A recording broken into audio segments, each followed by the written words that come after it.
نن له خیره غزني ولایت قره باغ ولسوالۍ دې کلي ته راغلي یو. د محمد انور په نامه یو مستحق کور په ادرس راغلي یو، نو پوښتنه یې کول حال احوال یې.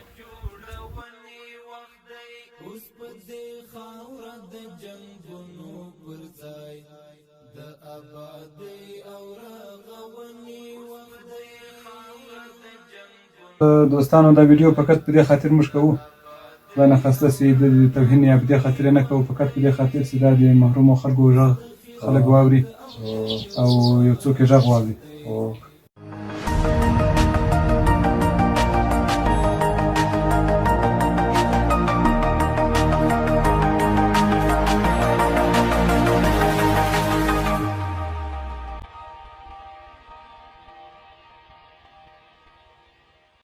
السلام علیکم دوستانو، خدای دې وکړي چې جوړ روغ او صحتمند یاست.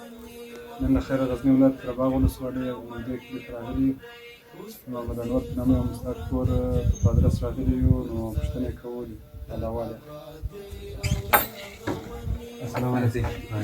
محمد انور السلام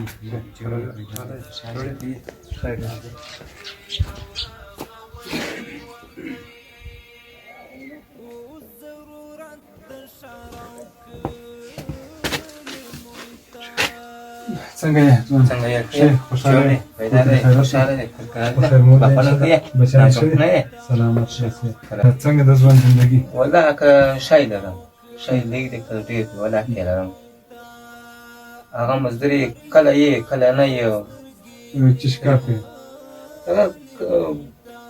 ټیپل سره روزانه کوم. څو روپۍ درکوي روزانه د ورځې؟ راکوي والله دغه غنم دی. ښه غنم؟ سل منه غنم. سل منه غنم په یوه میاشت؟ دې ښه یا دغه نه میاشتې. ښه نه میاشت؟ نه میاشتې. سل منه غنم دا د زمن دی؟ دا مې زمن دی. ښه ته خپله مریض خو نه یې چې مشکلات نه لري؟ یا داسې مشکلات نه لرم، خو شکر دغه په کور کې دغه مریضان شته. دا یوه کوټه ده ما خیال؟ یا یوه کوټه دغه ده، یوه کوټه هلته بله ده، ته چای نشته. په دا کوټه کې تشناب هر څه په داخل کې دی؟ تشناب یو ده، تنور نه؟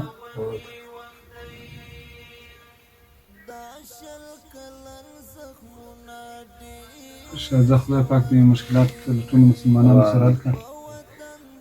د خدمت په خیریه بنسټ له لارې موږ راغلي یو، د خارج کې دوستانو افغانانو مسافرو وروڼو کومک کړی ده. ښه نو 10,000 افغانۍ تر تا پورې رسوو، دواګانې به کوې صحیح ده؟ دغه ده شمار یې کړه انشاءالله. و حسابیاتي صحیح ده، ما ته ښه ما په حساب باندې بیا به هم درته بس ته یو 2 3 4 5 6 7 صحیح بس کار وده.